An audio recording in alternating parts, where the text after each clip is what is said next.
Hey Grace, it's good to be with you again. It's Pastor Dave and Pastor Chelsea.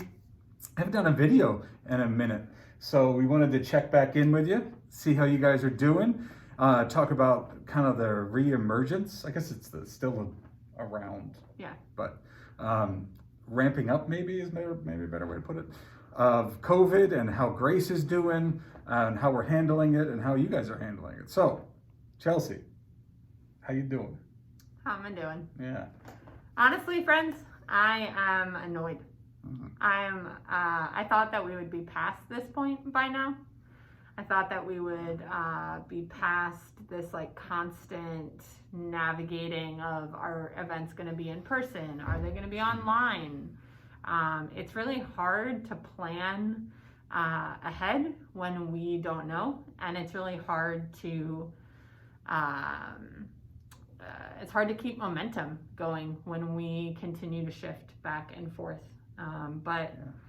I know that for as tired and frustrated as I am, that the work of discernment and the work of having those conversations is necessary and is good and is faithful, and so we keep having them. Yeah, absolutely. Yeah, how are you doing? I'm tired. You know what I mean? I guess we're in mid-August now. Yeah. So, I mean, it's almost been 2 years since we've lived with the virus, not with lockdowns, but even just with the virus. It'll be 2 years come this fall.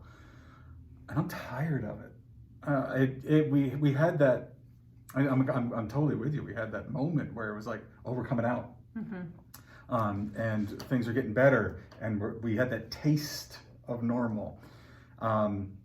And now we're not. Yeah. Right? So I didn't get into ministry to do this. Yeah. Right?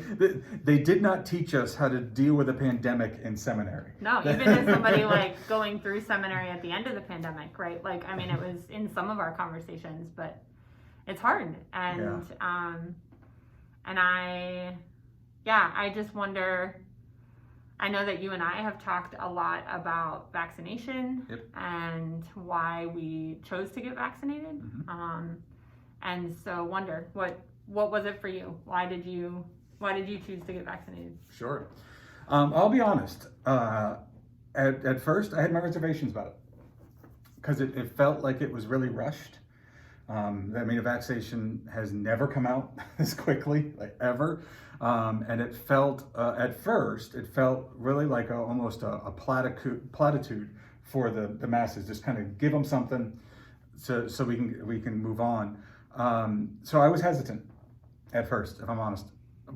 But I have to trust people that are smarter than me, which there are many. There are many people that are smarter than me. And I have to trust people that are specialized in their field, right? I like the fact that people trust that we're experts is probably the wrong word. Definitely the wrong word. Yeah. So let's just say way overeducated in certain fields and certain theological disciplines, right? And so I have to trust people that are in their own discipline and even have been marked within their peer-driven disciplines that have been seen to be trustworthy and know what they're doing. Mm-hmm. Basically, I trust the science. Yeah.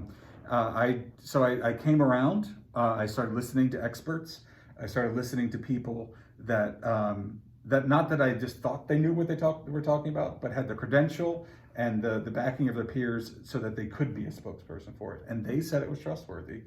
So I was on faith that I went into it as well. I did. I got my vaccine. Oh gosh. I got it after you because you were in the school, so you got it because of the school here. Yeah. Right. It was March or April that I got my. No, this is like the question for everybody. So, what kind did you get? What flavor of vaccine did you? Yeah. Yeah. So I got Pfizer. Did you get Pfizer? I did. I'm a Moderna boy myself. Yeah, that's right. Megan, my wife, got Johnson & Johnson. Yeah. One as well because she was actually lined up to get the Pfizer, I think, but they were having an event at the DMV near us for Johnson & Johnson for the one shot and done. So she was like, yeah, I'm on it, which I was a little jealous because if I could have gone the one shot, I totally would have been on that. I'm not a fan of needles. Okay. I think that's another, like one of those personal things of, I don't do needles. I swear, it's like the bigger you are, the more scared you are of like little things. I know. Don't pick on me. I'm not picking on you. Be you. nice. No judgment. But I am. I'm scared of needles. So that was another apprehension on my part. I'm going to get stuck, especially stuck twice. Yeah. No, thank you. But, all right, so let me ask you this. After you got your second shot, how did you feel? It's like mentally and emotionally after you got your vaccine? Yeah. For me, there was a lot of, I've had a lot of fear and a lot of anxiety about getting COVID and about not necessarily because of like myself. I know like personally part of my motivation in getting the vaccine was to care for others, right? To care for people who either are immune compromised and have two friends who doctors have said like at first they couldn't get the vaccine. Oh, man.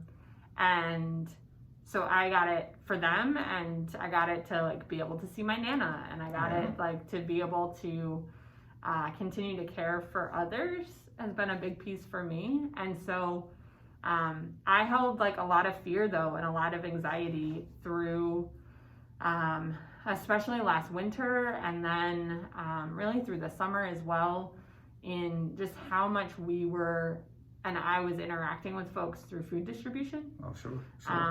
And through just like taking care of our physical neighbors in the midst of this pandemic. Right. And so like through the pandemic, like I was continuing to make sacrifices of like not seeing family and not seeing friends, and like my COVID bubble was super, super small.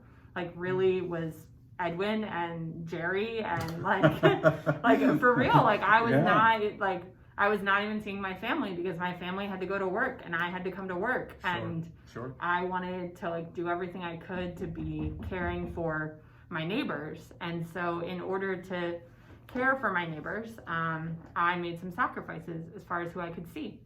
And so once I was vaccinated, it just felt like this like weight was lifted, and that like all of a sudden I could also start caring for myself and caring for my friendships and caring for even a wider circle than I could before being vaccinated. Yeah, absolutely. And I felt absolutely. I echo all of that. It was almost a relief. It was like, oh, yeah. I felt safer. Also because I got two young kids. Yeah. I got a almost 7-year-old and a 2-year-old at home, both of whom, when they were really young, like infants, had breathing problems. So the last thing I wanted to do was be a carrier and bring it home to them, and then they can't get vaccinated. Yeah. So I did it for my boys. Yeah. Too. So yeah, the caring for others is, I think, a big piece of getting vaccinated too, not just for yourself but for others too. So thank you for that. I appreciate that. Yeah, so there's a lot of different theology out, right?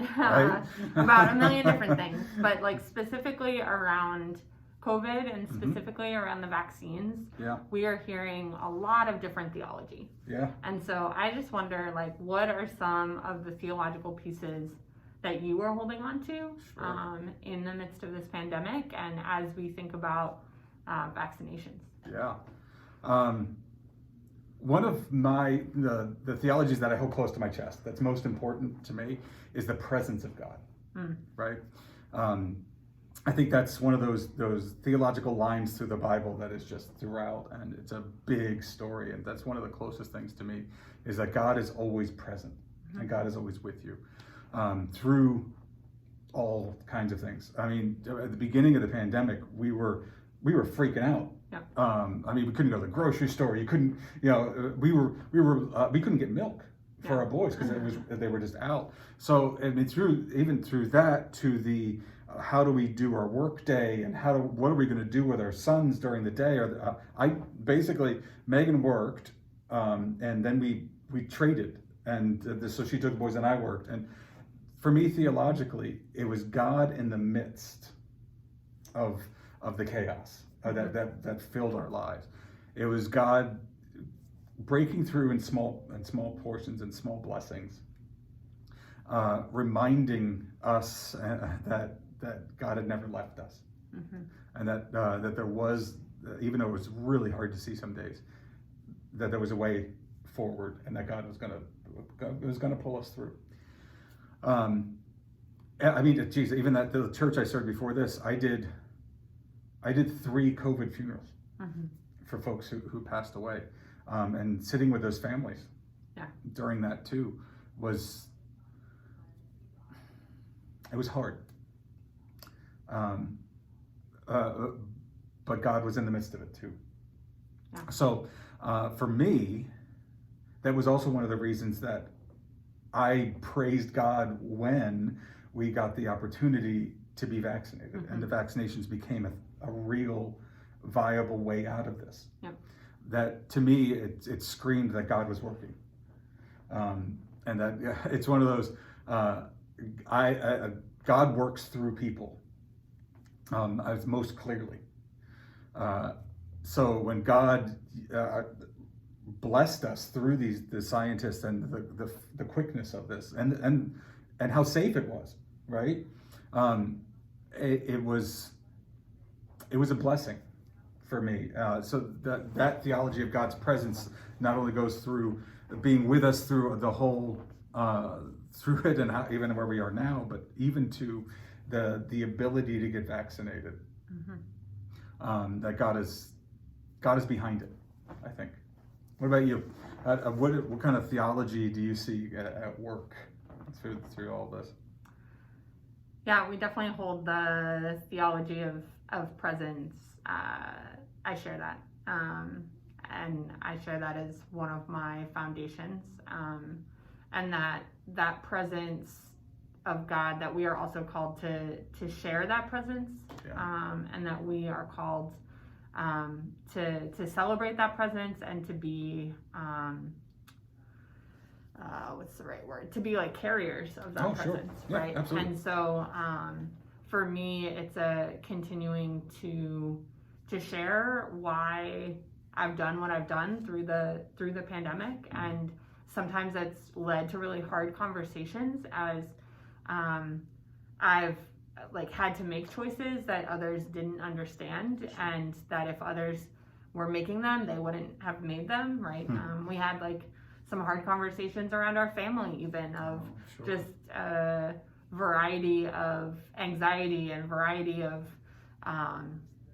needs, and just really trying to lean into the fact that this is what I feel was right for me at this time, and that I do experience God through the gift of the vaccine. Sure. And that for those of us who can get vaccinated, I think it's part of, again, going back to the caring and loving others. I think it's part of what we are called to do. Yeah, absolutely. Amen. It's weird to think that the most, my grandfather used to say, my grandfather was a Methodist pastor. I was like, your grandfather the preacher used to say? Yeah. No, not my grandfather the truck driver. Yeah, my grandfather the preacher. Used to say to always do the most loving thing, even when it's the hardest thing, right? So it's a sacrificial service of love. And it's sometimes weird to say that the most loving thing you can do for other people is to get vaccinated and to get a shot, right? But in our current world, I don't think that's stretching it. Yeah. That the most loving thing we can do to get out of this and to move forward and to love our neighbor in a more full way is to get vaccinated. Absolutely. Yeah. I think that's good. Yeah, and so Grace Church, we just hope that you are doing all right, yeah. Right? That you are in the midst of this pandemic, that you are continuing on, right? That you are continuing to find those moments of God's presence, those moments of God's abundance and God's peace.